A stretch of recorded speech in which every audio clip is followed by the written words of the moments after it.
بسم اللہ الرحمن الرحیم۔ محترم ناظرین السلام علیکم۔ آج کی ویڈیو میں میں آپ کو دنیا کے مشہور کھیلوں کے بارے میں بتانے جا رہی ہوں۔ کھیل انسان کے ذہنی سکون، نشوونما اور جسمانی تندرستی میں اہم کردار ادا کرتے ہیں۔ پاکستان میں کھیلوں کی بے پناہ تعداد ہے جو قومی سطح کے ساتھ ساتھ بین الاقوامی سطح پر بھی کھیلے جاتے ہیں۔ والی بال ایک ٹیم کا کھیل ہے جس میں 6 کھلاڑیوں کی 2 ٹیمیں نیٹ سے الگ ہو جاتی ہیں۔ ہر ٹیم منظم قوانین کے مطابق دوسری ٹیم کے فیلڈ پر زمین پر گیند رکھ کے پوائنٹس اسکور کرنے کی کوشش کرتی ہے۔ اس کھیل کی ایجاد 1985 میں ہوئی۔ والی بال کا بنیادی اثر مغربی یورپ اور شمالی امریکہ میں محسوس کیا جاتا ہے۔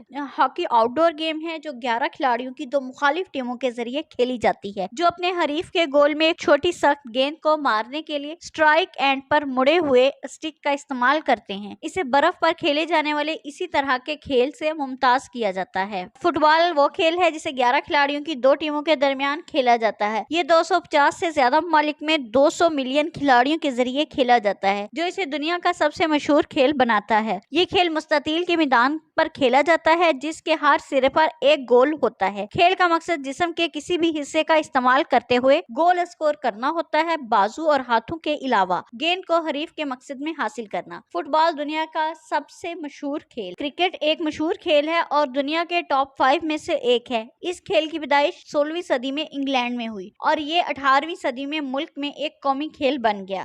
اس کھیل میں 11 کھلاڑیوں کی 2 ٹیمیں شامل ہیں جہاں ہر ٹیم زیادہ سے زیادہ پوائنٹ اسکور کرنے کی کوشش کرتی ہے۔ ٹینس ایک ریکٹ کھیل ہے جو کسی ایک مخالف کے خلاف یا 2 کھلاڑیوں کی ٹیموں کے درمیان انفرادی طور پر کھیلا جا سکتا ہے۔ ہر کھلاڑی ٹینس ریکٹ کا استعمال کرتے ہوئے جس کو وہ تار کے ذریعے محفوظ کرتے ہیں کسی جالی کے ارد گرد یا اس کے گرد اور مخالف کے کورٹ میں کسی کھوکھلی محسوس کردہ ربڑ کی گیند پر وار کرتے ہیں۔ ایک اندازے کے مطابق دنیا بھر میں ٹینس کے 1 ارب مداح ہیں۔